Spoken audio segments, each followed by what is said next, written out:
बांग्लादेश का सऊदी, पाकिस्तान और तुर्की रक्षा गठबंधन में शामिल होने का संकेत यहाँ पर दिया जा रहा है।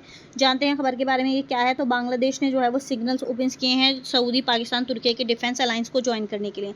मुख्य बिंदु क्या है इस खबर का, अगर हम इसमें देखें तो यहाँ पर कहा जा रहा है कि बांग्लादेश पीएम तारिक रहमान के विदेशी मामलों के सलाहकार हुमायूं कबीर ने जो है वो ये कहा है कि Bangladesh maintains a positive approach towards joining economic और defence framework involving Saudi, Pakistan and Turkey. यानी कि बांग्लादेश जो है वो एक पॉजिटिव अप्रोच के साथ, पॉजिटिव नज़रिए के साथ, या फिर इकोनॉमिक जो भी रहेगा या फिर जो रक्षात्मक फ्रेमवर्क है उसमें सऊदी, पाकिस्तान और तुर्की के साथ इन्वॉल्व हो रहा है।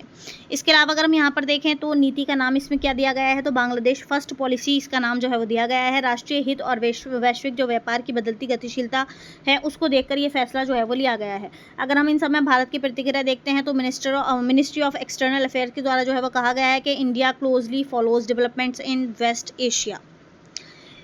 तो देखते हैं मक्का पैक्ट, मक्का जॉइंट जो डिफेंस एग्रीमेंट है वो क्या है, कब, कहाँ और कौन है इसमें। तो तारीख है 7 अगस्त 2026 को मक्का में इसको साइन किया गया है।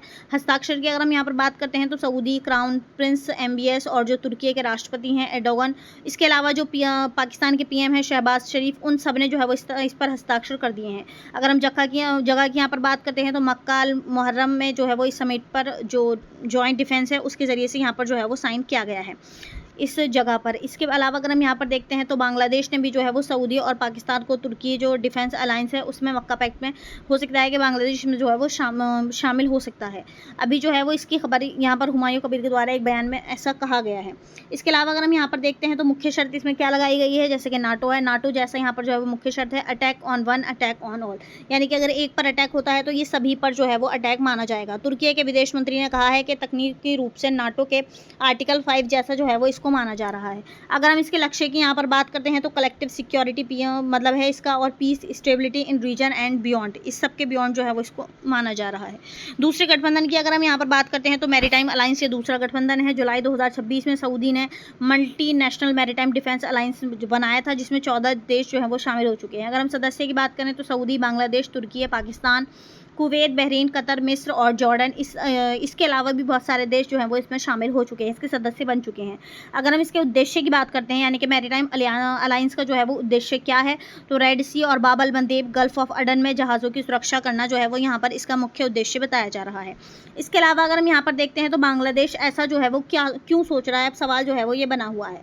इसका कारण क्या है, तो सबसे पहले हम देखेंगे बांग्लादेश की जो फर्स्ट पॉलिसी है, इसकी जो मतलब नीति है, उसमें विदेशी सलाहकार ने जो है वो ये कहा है कि balanced foreign policy with national interest as its core, यानी कि जो भी फॉरेन पॉलिसी हैं उसको नेशनल इंटरेस्ट के साथ यहाँ पर इस पर काम किया जाएगा। अपनी अर्थव्यवस्था और व्यापक हितों को प्राथमिकता यहाँ पर दी जाएगी। पाकिस्तान से नज़दीकी पर अगर हम बात करें यहाँ पर तो बांग्लादेश ने कहा है पाकिस्तान से trade and people to people connectivity पर फोकस यहाँ पर किया जा रहा है। ढाका इस्लामाबाद संबंधों में हाल के महीनों में सुधार है, 50 साल बाद भी नई शुरुआत जो है वो यहाँ पर की जा सकती है। इसके अलावा तुर्की से लाभ यहाँ पर देखने को मिला है, यानी कि सऊदी 30 लाख बांग्लादेशी जो है वो काम करते हैं सऊदी में, जिसमें रेमिटेंस का बड़ा सोर्स है। तुर्की की अगर हम बात करें यहाँ पर तो ड्रोन, सैन्य तकनीक और जो मतलब बेरख्तार जो TB2 है यहाँ पर ये भी देखने को मिला है। ड्रोन PM की रियाद यात्रा जल्द होने वाली है। सऊदी क्राउन प्रिंस का नियंत्रण जो है वो यहाँ पर हमें देखने को मिलेगा। इसके अलावा हम बात करते हैं UPSC के पर्सपेक्टिव से, ये GS2 में जो है वो रिलेट करेगा, यानी कि भारत के लिए चिंता क्या बनी हुई है। चारों तरफ से यहाँ पर भारत की तरफ जो है वो घेराव है।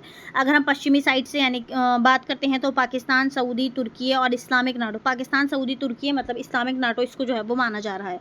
अगर हम पूरब की साइड से बात करते हैं तो आप बांग्लादेश भी उसी में जो है वो शामिल होने की तैयारी में है, यानी कि 1971 के बाद सबसे बड़ा भू राजनीतिक बदलाव यहाँ पर ये देखने को मिलेगा। अगर हम इसको उत्तर की साइड से देखते हैं तो नॉर्थ साइड से अगर हम इसमें देखते हैं तो चीन पहले से ही पाकिस्तान का साथी जो है वो यहाँ पर है, यानी कि भारत जो है वो अब चारों तरफ से यहाँ पर घेराव एक तरीके से बना हुआ है। अब इसमें बात करते हैं इंडियाज नेबरहुड फर्स्ट पॉलिसी को झटका यहाँ पर देखने को मिल रहा है, यानी कि बांग्लादेश भारत का सबसे भरोसेमंद पड़ोसी माना जाता था। अगर बांग्लादेश पाकिस्तान और तुर्की के गुट में गया तो यहाँ पर हमें जो है वो चिकन नेक जो सिलीगुड़ी कॉरिडोर है इस पर खतरा हमें दिखाई देगा। पूर्वोत्तर में सुरक्षा चुनौती हमें देखने को मिलेगी। इसके अलावा जो बिम्स्टेक है, सार्क में भारत की स्थिति जो है वो यहाँ पर कमज़ोर होगी। इसके अलावा मिनिस्ट्री ऑफ एक्सटर्नल अफेयर का स्टैंड यहाँ पर देखने को मिला है, जिसमें भारत ने शेख हसीना को शरण दी, ढाका में नाराज़गी इसके लिए बनी हुई है। अब बांग्लादेश जो है वो रिसेट की बात कर रहा है, पर साथ ही पाकिस्तान से भी हाथ यहाँ पर मिला रहा है।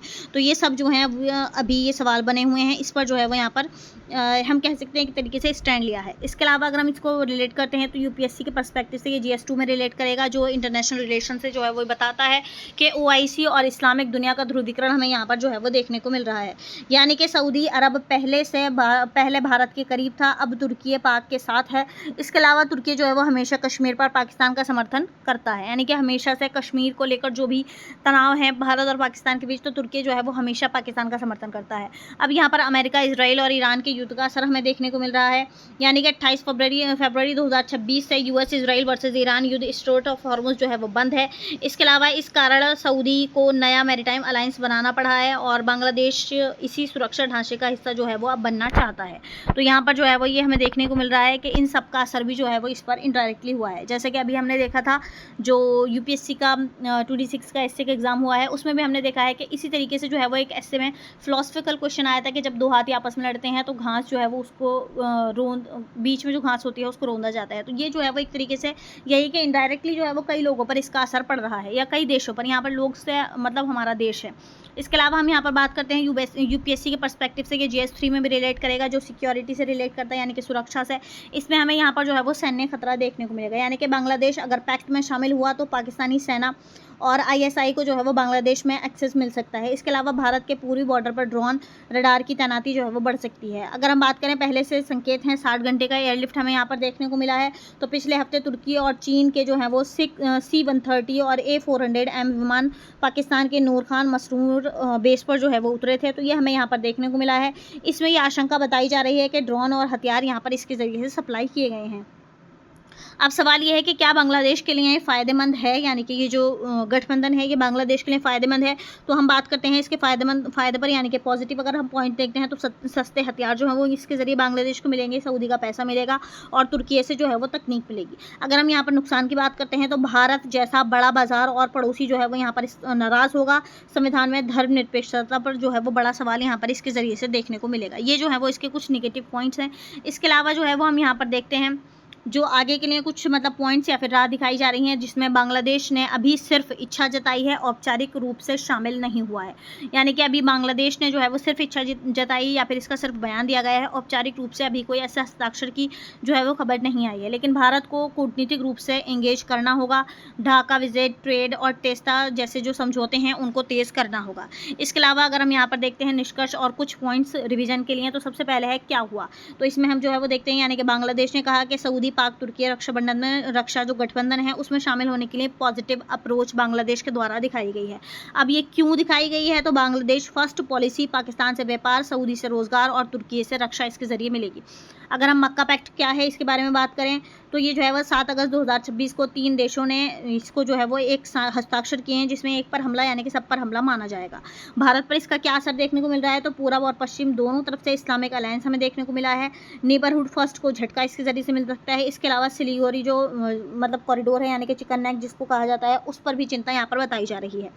अब निष्कर्ष की अगर हम बात करें यहाँ पर, तो बांग्लादेश का झुकाव भारत केंद्रित से हटकर अब इस्लामिक ब्लॉक की ओर जो है वो जा रहा है, यानी कि भारत के लिए 1971 के बाद सबसे बड़ी कूटनीतिक परीक्षा एक तरीके से ये रहेगी। इसके ज़रिए भारत को यहाँ पर जो है वो एक लंबे टाइम के बाद ये कूटनीतिक परीक्षा भारत को देनी होगी। तो आज के लिए इतना ही, मिलते हैं नेक्स्ट वीडियो में, तब तक के लिए बाय, थैंक यू।